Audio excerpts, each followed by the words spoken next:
Physicists in the early 20th century thought that all matter was made of electrons orbiting around a nucleus of protons and neutrons, but much was still left unexplained.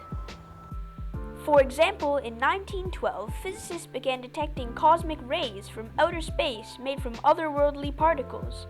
In order to study them in greater depth, physicists used particle accelerators to recreate the matter from these cosmic rays. This led to a torrent of new particle discoveries and left particle physics with more than 80 supposedly fundamental particles of the universe. There had to be a way to make sense of them and their exotic properties. And indeed there was. American physicist Murray Gell-Mann proposed that protons, neutrons, and all of these new particles were really composed of smaller particles, which he named quarks.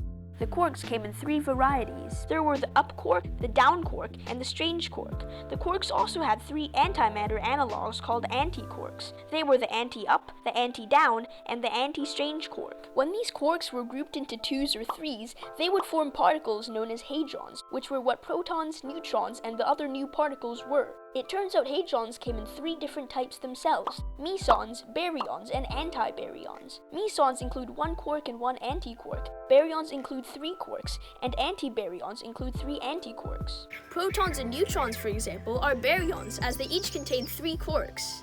The proton contains 2 up quarks and a down quark, and the neutron contains 2 down quarks and an up quark. Murray Gell-Mann's quark model seemed to fix many of the issues with hadrons, including the charge of the neutron. Neutrons were known to have neutral electric charges, but this could only be explained by the quark model. As up quarks have a charge of plus 2/3 and down quarks have a charge of minus 1/3, together the quarks give a neutron a neutral charge. Voila!